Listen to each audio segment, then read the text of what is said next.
तो जेएनयू में एक नया कोर्स शुरू हो रहा है, उसको लेकर विवाद है क्योंकि इसमें आतंकवाद को पढ़ाया जा रहा है और साथ ही साथ इस्लामिक आतंकवाद का भी इसमें प्रमुखता के साथ जिक्र किया गया है। इसमें कट्टरपंथी धार्मिक आतंकवाद को पढ़ाया जाएगा और साथ ही साथ कोर्स में यह भी लिखा है कि कुरान की विकृत व्याख्या के परिणाम स्वरूप जिहादी पंथवादी हिंसा का प्रचार हुआ है। जैसा आप अभी देखते हैं आईसिस, जिसे ISIS कहा जाता था, अब उसने अपना नाम इस्लामिक स्टेट रख लिया है। दैश की अगर हम बात करें ISIS खुरासान की, हम बात करें एक तरह से तालिबान की, हम बात करें तालिबान से जुड़े हुए पुराने संगठन अलकायदा की, हम करें तहरीके तालिबान पाकिस्तान की, लश्कर तैयबा की, लश्कर जानवी की, जैश-ए-मोहम्मद की, ये इसी विचारधारा के नाम पर चलने वाले संगठन हैं जो मोटे तौर पर भारत के खिलाफ है। क्या ये उचित है? इसी पर बात करने के लिए मेरे साथ कई सारे खास मेहमान हैं। मेरे साथ वरिष्ठ पत्रकार आशुतोष हैं, मेरे साथ डॉक्टर अंशु जोशी है, प्रोफेसर है जेएनयू की, मेरे साथ RSN सिंह साहब हैं, फॉर्मर इंटेलिजेंस ऑफिसर है रॉ के, मेरे पास भारतीय जनता पार्टी के राष्ट्रीय प्रवक्ता गुरु प्रकाश जी हैं, मेरे साथ प्रोफेसर संगीत रागी हैं, मेरे साथ विवेक श्रीवास्तव हैं और मेरे साथ इसके अलावा मेरे दर्शक भी लगातार जुड़ते रहते हैं। सबसे पहले मैं शुरुआत करूंगा सिंह साहब से। सिंह साहब कुछ कहना चाहते हैं? सिंह साहब, क्या कहने का मतलब था आपका, बताइए, क्योंकि हिंसा का सपोर्ट तो कोई नहीं कर सकता ना।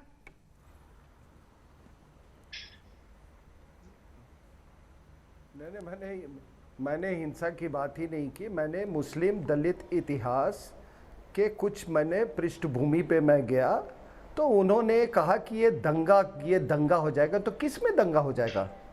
दलित और मुस्लिम में? तो मेरा कहने का तात्पर्य था कि अगर कुछ नहीं कहा, अगर इतिहास के ऊपर में विवेक जी बोल लेने दीजिए ना, तो वो राष्ट्र निर्माण के लिए बहुत अच्छा है। आज मैंने कुछ तथ्य बताए हैं। नहीं, अब वो तो अच्छी बात है, कम से कम सुनिए RSN सिंह ने कभी जिंदगी में माफी नहीं मांगी है। मैं ना कोई गलत काम करता हूं ना माफी मांगता हूं, इसलिए चुप रहो। अच्छा जी, चुप रहो। मैं उन लोगों से माफी मांगू जो कि बाटला हाउस एनकाउंटर को फॉल्स बताते हैं, उन लोगों से माफी मांगू जो कि टुकड़े गैंग के साथ हैं, उन लोगों से माफी मांगू जो कि कहते हैं कि सर्जिकल स्ट्राइक नहीं हुआ था। मानते हैं और आप उत्तेजना में आकर के गलत शब्दों का प्रयोग करते हैं। भारत के संविधान को आप रिस्पेक्ट नहीं देते, ये आपकी प्रॉब्लम है। You don't respect the constitution of India, that is your problem sir. और आप जो है ये इंटररिलीजियस जो ये झगड़े हैं, आप इनको आगे बढ़ाने में योगदान दे रहे हैं। यहाँ पे आप जैसे सीनियर अफसर को चाहिए था कम्युनल हार्मोनी की बात करें, सुनो, लेकिन आप कम्युनल हार्मोनी की बात नहीं करना चाहते। सुनो, पहले तो तुम माफी मांगो, क्योंकि ये आपके एजेंडे को सूट नहीं कर रहा है। पहले तो तुम माफी मांगो कि तो आप जैसे सीनियर अफसर को कम्युनल हार्मोनी की बात करनी चाहिए। आप क्या बात करते हैं? सड़ी माओवादी विचारधारा को रिप्रेजेंट करते हो। पहले तुम माफी मांगो। आपके पास बोलने के लिए कुछ नहीं होता है, तो आप यही सब कभी दंगा मांगो, कभी उसकी माफी। अगर इतिहास का द्वंद्व होता है, द व्यूअर्स आर वाचिंग और आपकी उत्तेजना से आप स्वयं व्यूअर्स की नजर में गिर रहे हैं। थोड़ा सा कुछ करने की जरूरत नहीं है। थोड़ा सा तो आप दंगा बोलने लगे। आप सांप्रदायिकता को यहाँ टीवी में विवेक जी रुक जाइए। उन्होंने अपनी बात कही, उन्होंने अपनी बात साफ की, मूल मुद्दे से नहीं भटकते, वापस मूल मुद्दे पर आते हैं, सीधे चलते हैं गुरु प्रकाश जी के पास। गुरु प्रकाश जी, विवेक जी ने आपसे कुछ सवाल पूछे थे, बारे में चर्चा हो रही है, इतिहास के शिक्षा के बारे में चर्चा हो रही है, इतिहास के शिक्षा के बारे में चर्चा हो रही है और मैं उस द्वंद्व की बात कर रहा हूं। इतिहास ये है कि आपने हिंदू धर्म को संकुचित रखा।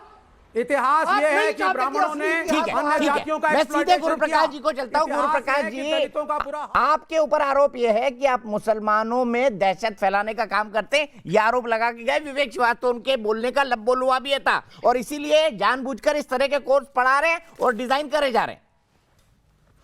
ये कोर्ट तो बाबा साहेब अम्बेडकर का है। पश्चिम बंगाल में मुसलमान महिलाओं को विधानसभा में टिकट किसने दिया? मैं जिस पार्टी का प्रतिनिधित्व कर रहा हूं उसके फाउंडिंग मेंबर सिकंदर बख्त साहब थे। मैं स्मरण कराना चाहता हूं, आज मेरी पार्टी में बिहार के उद्योग मंत्री सैयद शहनवाज हुसैन हैं, मुख्तार अब्बास नकवी हमारी पार्टी में हैं, नजमा अब्दुल्ला हमारी पार्टी से हैं। मैं अगर नाम गिनाना शुरू करूंगा तो आपका शो समाप्त हो जाएगा। तो जानबूझ करके धर्म के नाम पे ये तुष्टीकरण की राजनीति हम नहीं करते हैं। जब प्रधानमंत्री लाल किले के प्राचीर से कहते हैं सबका साथ सबका विकास, तो हमारे लिए दीपक जी नारा नहीं है, हमारे लिए प्रतिबद्धता है। जब उज्ज्वला का गैस कनेक्शन किसी को मिलता है, जब आधार के माध्यम से अभी टीकाकरण हो रहा है, तो धर्म देख के थोड़ी दिया जाता है।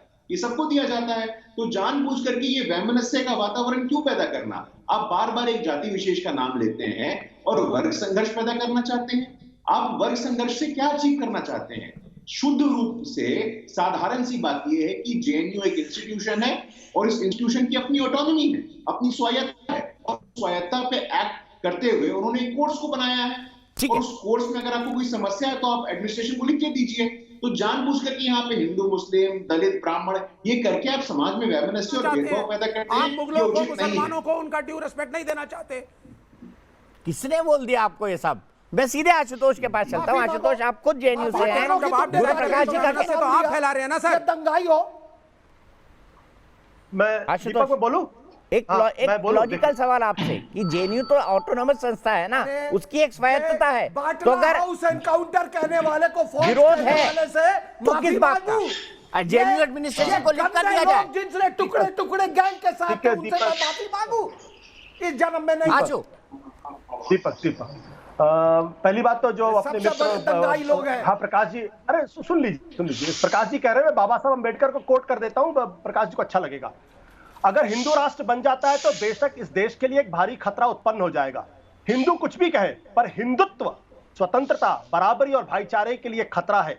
इस आधार पर लोकतंत्र के अनुपयुक्त है हिंदू राष्ट्र को हर कीमत पर रोका जाना चाहिए। बाबा साहब अम्बेडकर ने कहा, तो इस्लाम पे भी कहा, हिंदू राष्ट्र पे भी कहा है, आप अच्छी तरीके समझते। दूसरी बात दीपक, मैं हाथ जोड़ के आपके कार्यक्रम में एक रिक्वेस्ट करना चाहता हूं। सिंह साहब को मैं अभी पहचान पाया हूं। सिंह साहब को जरा मतलब मेरी उनसे सहानुभूति है, थोड़ा सा कम बोले, नहीं तो उनकी तबीयत ना खराब हो जाए, उनका ब्लड प्रेशर ना हाई हो जाए, तो मुझे थोड़ी सी चिंता उनको लेकर है। वो थोड़ा सा शांत रहे तो बातचीत भी अच्छी होगी, मजा भी आएगा उसमें आपकी बातचीत में। तो मुझे सिंह साहब आपकी सेहत को जिस तरीके से आपका ब्लड प्रेशर बढ़ गया, मुझे उसके लेकर बहुत चिंता हो रही है। I am not schemy like you. मैं तुम्हारे तरह षड्यंत्रकारी नहीं हूँ। क्योंकि मैं तुम्हारे तरह षड्यंत्रकारी नहीं हूँ। देखिए तुम्हारे तरह षड्यंत्रकारी नहीं हूँ मैं। मीडिया दोनों से रिक्वेस्ट है, प्लीज पर्सनल ना हो, प्लीज दोनों से मेरा हाथ जोड़ के रिक्वेस्ट है, पर्सनल ना हो, मुद्दे पर है। Anger is the purest emotion. आप अपनी तबीयत का ये लिखो, अपनी तबीयत के बारे में कांची राम से पूछ लेना, स्वर्गीय कांची राम से। तो इनको पानी दीजिए, इनको दवा दीजिए, तबीयत गड़बड़ हो जाएगी, इसलिए मेरी सहानुभूति आपके साथ। माफी मंगाओ इनको, मैं तो नहीं मांगता माफी। नहीं देखिए, आपसे बात करिए प्लीज, निकलते हैं इस मुद्दे से बाहर। ये क्लैरिफिकेशन हो। फॉल्स कहने वाला, ये टुकड़े टुकड़े गैंग के साथ रहने वाला, ये देशद्रोही, ये देशद्रोही आज आपको ये कर रहा है। और सारे टेलीविजन चैनल्स पे आपको बुलाए किस लिए जाता है? आपको जानते हैं वो लोग कि आपकी आस्था किस चीज में है। आपको आपके विद्वता के लिए नहीं बुलाया जाता है। आप बहुत बड़े पत्रकार थे, इसलिए नहीं बुलाया जाता है। थोड़ा सा आपने अच्छा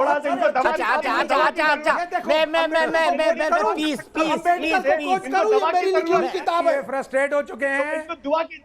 दवा की जरूरत है, इनका ब्लड प्रेशर बहुत हाई हो रहा। मुझे बहुत सहानुभूति से सिंह साहब, आपसे बहुत सहानुभूति मेरी। अभी तो माफी बोल रहे थे, अभी तो माफी बोल रहे थे। अभी आगे बढ़ते हैं। प्रोफेसर संगीत रागी, थोड़ा सा इतिहास के दो पन्ने क्या बढ़ रहा। प्रोफेसर संगीत रागी, क्या आप आशुतोष की बात से एग्री करते हैं कि ये जो कोर्स जो है ये एक तरफा है? अच्छे स्वास्थ्य की कामना कर रहे हैं आपके। अरे छोड़ो यार, नहीं, तुम्हारे जैसे लोगों के लिए ब्लड प्रेशर भी, ब्लड प्रेशर को हमको ऊंचा करने की जरूरत भी नहीं है। जो है इस्लामिक टेररिज्म पूरी दुनिया में विमर्श का विषय है। ये कैंपस के अंदर विमर्श का विषय है, कैंपस से बाहर का विमर्श का विषय है। मैं आपको बता दूं कि ये दिल्ली यूनिवर्सिटी के अंदर भी पढ़ाया जा रहा है और दिल्ली माइनॉरिटी कमीशन ने इसके लिए कुछ लिखा था और वो मुद्दा मेरे पास आया था। मैंने बहुत ज़ोरदार एक चिट्ठी लिखी है इस पर दिल्ली माइनॉरिटी कमीशन को। You have no business to interfere into the working of the autonomous institution. हमें क्या पढ़ाना है, विश्वविद्यालय क्या पढ़ाएगा क्या नहीं पढ़ाएगा, ये अरविंद केजरीवाल के हाथों की कठपुतली बना हुआ दिल्ली माइनॉरिटी कमीशन हमको नहीं बताया गया। तो मुझे लगता है कि जेएनयू के वाइस चांसलर ने जो उत्तर दिया है वो बहुत स्पष्ट दिया है।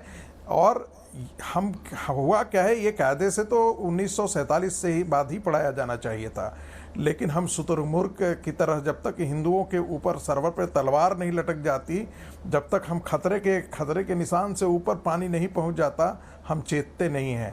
जब तालिबान सर पर आकर के हमारे, आपने देखा तालिबान आकर के 85% कब्जा कर लेता क्या खतरा है और किससे खतरा है? एक नंगा नाच अफगानिस्तान में हो रहा है, लेकिन एक भी मुस्लिम समाज, 85% हिंदुओं को, मुस्लिम समाज का 85% हिंदुओं से एक खतरा भी है। संगठन बाहर आकर भ्रष्टाचार करते हैं, चोरी करते हैं, गलत है। किसी ने नहीं 85% कहा कि हिंदुओं को ये मुसलमानों इस्लाम से के खतरा खिलाफ नहीं है। है, लोगों खुद हिंदुओं ने से इसके खतरा है, विपरीत चोरबाजारी इस से पर लगभग खतरा एक है, अंतर्जन करप्शन से खतरा मौन है। मैं भी सीधे कई बार आपका डॉक्टर अंशु के पास समर्थन चलता होता है। हूँ। ध्यान अंशु जी, रखिएगा। क्या विवेक और मुझे श्रीवास्तव के बात से आप एग्री करती है? सिर्फ अंशु जी का आवाज और क्लोजिंग कमेंट प्रकाश जी से। अंशु जी, विवेक जी और ऐसे तमाम लोगों को एक सलाह देना चाहती हूँ जिन्हें लगता है कि इस देश में इस पैनल में बैठकर आज वो लोकतांत्रिक तरीके से अपने विचारों की अभिव्यक्ति कर पा रहे हैं, लेकिन उन्हें इसमें कहीं ना कहीं खतरा नजर आ रहा है और इस्लामिक आतंकवाद उन्हें इस्लामिक आतंकवाद लगता ही नहीं है। तो मेरी उनसे हाथ जोड़ के विनती है कि थोड़े दिनों के लिए वो अफगानिस्तान जाएं। वहां पर महिलाओं की बहुत दुर्दशा हो रही है, वे शटलकॉक बुरकों में लिपट गई हैं, उनके खतने हो रहे हैं, उन्हें सेक्स स्लेव्स की तरह यूज किया जाएगा, पहले भी किया गया है। और साथ ही साथ उनकी स्वास्थ्य, शिक्षा और इसको लेकर के कई सारी दुर्गति समस्याएं मुझे दिखाई दे रही हैं, हमने पहले भी देखी। तो वहां कैंडल मार्च निकालें, वहां पर जाकर कम्युनल हार्मनी एस्टेब्लिश करने की कोशिश करें, क्योंकि वहां से अन्य सभी धर्मावलंबी अपनी जान बचा बचा कर भाग गए, तो क्यों ना वहां पर जाकर के वे हार्मनी एस्टेब्लिश करें। उन्हें शायद जरा तब विवेक जी समझ को में आएगा दिखाइए। कि जिहादी या इस्लामी तो आपने बना आतंकवाद रखा क्या है होता कि है। मुसलमानों के कारण देश पीछे चला गया, मुसलमानों के कारण अरे वो सही सलाह तो दे रहे हैं विवेक जी आपको। भ्रष्टाचार के कारण जो हम 85% हिंदुओं के अंदर विवेक भाई साहब कुछ दिन अफगानिस्तान में गुजार के आइए आप मेरी सलाह पर, आपको समझ में आ जाएगा। इस्लामी आतंकवाद, इस्लामी आतंकवाद, इस्लामी आतंकवाद, इस्लामी आतंकवाद जो है उसको मोहरा बना करके आप वोट पोलराइज करके चुनाव जीत सकते हैं। देश की स्थिति सुधारनी है। अरे तो विवेक भाई, भ्रष्टाचार खत्म करिए हिंदू समाज में। हिंदू भाई खुद हिंदू भाई। अंशु बहन, मैंने तो विवेक जी को ऑफर दिया था कि उइगर मुसलमानों के खिलाफ जो कुछ होता है उसके खिलाफ रिश्वत बीजिंग जाके प्रदर्शन करिए, कैंडल जलाइए, टिकट भी देने को राजी था फर्स्ट क्लास का। नहीं गए वो, नहीं गए वो, सब हिंदू हैं और अपने हिंदू भाइयों से नहीं गए विवेक भाई। ये खतरा है हिंदुस्तान का, हिंदुस्तान का खतरा अच्छा, मैं मुसलमान यही पे रुकता हूँ। अफसोस मेरे पास वक्त नहीं, आगे नोट पे बात को खत्म करना चाहता था। विवेक जी, एक दिन हम बीजिंग जरूर चलेंगे साथ में, मैं तो गया हूँ कई बार, एक बार आप मेरे साथ जरूर चलना और 2 कैंडल लेके हम जरूर निकलेंगे वहां पे शाम को। चलेंगे? हाँ तो बोल दीजिए सर। आशु कुछ कहना चाहते हैं? आशु, मैं बिल्कुल चलूंगा अभी आपके अभी साथ। अभी हमारे मैंने मित्र संगीत बिल्कुल रागी चलूंगा कह रहे आपके थे कि साथ। हिंदू बेचारा आप बोलता जहां नहीं कहेंगे है। मैं चलूंगा। अभी हमारे मित्र संगीत रागी कह रहे थे हिंदू बेचारा बोलता नहीं, नाक के ऊपर पानी निकल जाता तब वो बोलता है। तो उसका कारण यह कि सावरकर ने अपनी किताब में लिखा है, क्योंकि वो गाय को अपना राष्ट्रीय पशु मानना चाहता, वो शेर को नहीं मानना चाहता। सावरकर ने six golden epoch of Indian history में साफ लिखा हुआ है। तो मैं संगीत रागी चलिए अलग चर्चा करेंगे, आज इस पर अलग चर्चा करेंगे, इस पर विस्तृत चर्चा करेंगे। आपने अच्छा विषय निकाला, इस पर चर्चा होने की जरूरत भी है। लेकिन आज का सवाल, आतंकवाद से निपटने के लिए जेएनयू में बने कोर्स का विरोध क्या सही है? यस कहना है 10% लोगों का, ना कहना है 90% लोगों का। फिलहाल इस देश की बहस में इतना ही, लेकिन न्यूज नेशन एक ऐसा चैनल है जहां पर खबरों का सिलसिला कभी नहीं थमता।